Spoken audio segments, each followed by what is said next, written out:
1885 ये जो संगठन बना, 1885 के संगठन बनने के पहले 1852 का, इसके पहले 1866 का, इससे पहले 1876 का, ये सारे संगठन बने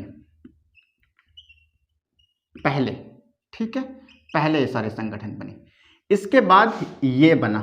ठीक है, इसके संगठन बनने के बाद कौन सा संगठन बना? ये संगठन का नाम क्या था? मैंने बताया आपको, भारतीय कांग्रेस पार्टी। ठीक है, इस पार्टी में मतभेद हुए। इस पार्टी के पक्ष में भी बहुत लोग रहे, इसके विपक्ष में भी रहे, लेकिन 1885 के बाद के कुछ संगठन बने। देखो, एक है 1916 में, 1916 में बनता है। 1916 में होम रूल लीग की स्थापना होती है। अब होम रूल लीग की स्थापना श्रीमती एनी बेसेंट करते हैं और बाल गंगाधर तिलक करते हैं। कहां पर? पुणे में। पुणे में इसकी स्थापना होती है और स्थापना करने वाले बाल गंगाधर तिलक और प्लस एनी बेसेंट। बाल गंगाधर तिलक और एनी बेसेंट ने होम रूल लीग की स्थापना की। अब इस संगठन की स्थापना होने की क्या जरूरत थी? जरूरत इस प्रकार पड़ी क्योंकि कुछ लोग ऐसे भी थे, बाद में बाल गंगाधर तिलक भारतीय जनता पार्टी में, बाद में बाल गंगाधर तिलक भारतीय कांग्रेस पार्टी में शामिल होते हैं जब इनको सफलता नहीं मिलती होम रूल लीग से।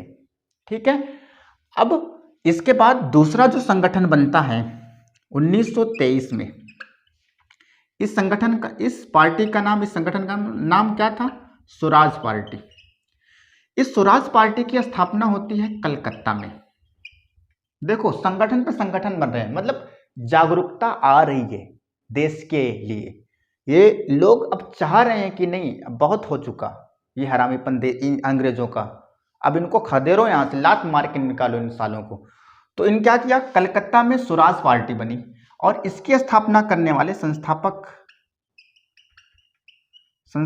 थे नेहरू के, पंडित जवाहरलाल नेहरू के पिताजी मोतीलाल नेहरू। कौन? मोतीलाल नेहरू।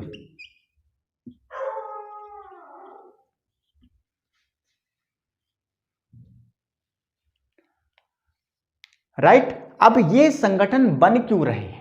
ये संगठन बन इसी वजह से रहे हैं क्योंकि इसमें भारतीय कांग्रेस पार्टी में सूरत अधिवेशन में मतभेद हो गया था, क्योंकि गरम दल और नरम दल में कांग्रेस पार्टी बट गई थी, इनके बीच में मतभेद उत्पन्न हो गया था। मतभेद पैदा किस वजह से हुआ था? जब हम कांग्रेस की स्थापना के बाद के अधिवेशन बताएंगे, इनके सम्मेलन कब कब हुए और किस वजह से हुए, और इनके अध्यक्ष कैसे चुने जाते थे और कौन कौन इनके अध्यक्ष हुए। इसके बाद वाले वीडियो में हम आपको कांग्रेस की स्थापना से लेकर इनका अधिवेशन तक सब समझा दूंगा, कब इनके बीच में मतभेद हुआ, गरम दल नरम दल कब बने, इसके बारे में हम डिटेल से पढ़ा देंगे। बिल्कुल फिक्र आप ना कीजिए, ठीक है, उसके लिए मैं हूं। अब आप देखो, ये मैं इस वजह से बता रहा हूं कि संगठन बने, इनके अंदर जागरूकता बनी, देश के लिए एक प्रेम भावना पैदा हुई कि नहीं, इन कमीनों को लात मार के भगाओ यहां से, अब बहुत हो चुका नौटंकी इनकी, अब इनका नाटक हम एक पल भी बर्दाश्त नहीं करेंगे। ठीक है, आजकल के नौजवान होते ना, चबा जाते इनको। तो खैर, 1923 में संस्थापक मोतीलाल नेहरू ने स्वराज पार्टी की स्थापना कर देते हैं कलकत्ता में। अब जब कलकत्ता में ये पार्टी बन जाती है, इसी वजह से बनी थी क्योंकि गरम और नरम दल में ये बढ़ गए थे। ठीक है, उसके बाद 1939 ईस्वी में फॉरवर्ड ब्लॉक की स्थापना होती है। कहां पर? कलकत्ता में। किसने किया? संस्थापक कौन थे? अब देखो लोग जागरूक कैसे हो रहे हैं। संस्थापक कौन थे? सुभाष चंद्र बोस। सुभाष चंद्र बोस ने फॉरवर्ड ब्लॉक की स्थापना कर दी 1939 में। ये सारे संगठन इसी वजह से बन रहे हैं कि अंग्रेज कमीनों को लग जाए कि नहीं, अब भारत के लोग जागरूक हैं, अब भारत के लोगों के अंदर दम तो है, अब जाग चुके हैं ये, अब इन अंग्रेजों की नींद हराम करने के लिए। उसके बाद ये संगठन पे संगठन बन रहे हैं। उसके बाद 1926 में नौजवान सभा बनती है, नौजवान सभा, नौजवान सभा बनती है। इसके संस्थापक कौन? इसके संस्थापक कौन थे? भगत सिंह। ठीक है। उसके बाद 1928 में एक और संगठन बनता है, हिंदुस्तान सोशलिस्ट पार्टी। इसके संस्थापक कौन थे? चंद्रशेखर आजाद।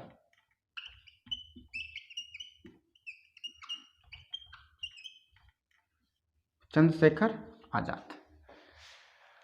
अब आप अच्छे से समझ में आपको आ गया होगा कि ये जो पार्टियां बन रही हैं, इसकी शुरुआत जो हो रही है सिर्फ इस वजह से हो रही है कि अब अंग्रेजों को ये बताना था कि अब आप लोग नौटंकी और नाटक यहाँ नहीं कर सकते थे। अब जब तक नौटंकी और नाटक जब तक यहाँ पर हिंदुस्तान में किया आपने, ठीक है, हमने कुछ नहीं कहा, लेकिन अब ये सारी मेहनतें, ये सारे संगठन इस बात की गवाह हैं। इस संगठन और इन सारी पार्टियों ने उनके अंग्रेजों के नाक में दम कर दिया, और जब तक हिंदुस्तान को उससे उनको भगा नहीं दिया, भले हमारे बीच में मतभेद हुआ, भले हम अलग अलग पार्टियां बनाए और भारतीय कांग्रेस पार्टी में भी मतभेद हुआ, गरम और नरम दल बने, लेकिन उसके बावजूद ये गरम और नरम दल जितने भी संगठन हिंदुस्तान में बने, इनका सिर्फ उद्देश्य एक था। इनके बीच में मतभेद था, लेकिन इनका उद्देश्य सिर्फ एक था, हिंदुस्तान से इन हरामखोरों को, कमीनों को निकाल के भगाओ, यहां से कॉलर पकड़कर, पटक कर, मार कर, कूच कर, लतिया कर भगाओ इनको साले को। तो इन संगठन का सिर्फ एक उद्देश्य था, यहां से भगाना, क्योंकि ये बहुत ज्यादा नुकसान पहुंचाते चुके थे, भारत को एकदम खोखला कर चुके थे। और हिंदुस्तान में इन्होंने जो हुकूमतें की, सिर्फ फूट डालो, शासन करो की नीति वगैरह जो हुई थी। और आपको मैं इस वीडियो में ये नहीं समझाने वाला कि 1885 के बाद भारतीय कांग्रेस पार्टी जब बनी, इसके बाद इनकी क्या व्यवस्था थी, इनकी किस प्रकार नीतियां थी, और कैसे ये गरम और नरम दल में बढ़ गए। ये वीडियो बहुत लंबा हो जाएगा, इसके बाद वाले वीडियो में मैं आपको ये समझा दूंगा एकदम डिटेल के साथ में। 1885 के बाद इनका पहला अधिवेशन, दूसरा, तीसरा, चौथा, पांचवा, जितने अधिवेशन हुए हैं इंपॉर्टेंट सब अब मैं आपको बता दूंगा। बंगाल विभाजन कैसे हुआ, इनके बीच में गरम और नरम दल में विभाजन कैसे हो गया, और कैसे एक दूसरे के खिलाफ हो गए।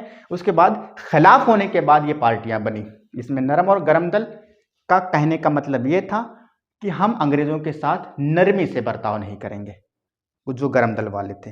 और नरम दल वाले कहते थे कि भैया शांति से हम लोग प्रोटेस्ट करेंगे, शांति से विरोध करेंगे, अगर नहीं मानेंगे तो लात मुक्के का इस्तेमाल करेंगे। लेकिन गरम दल तो गरम दल था, जिसमें बाल गंगाधर तिलक वगैरह शामिल थे।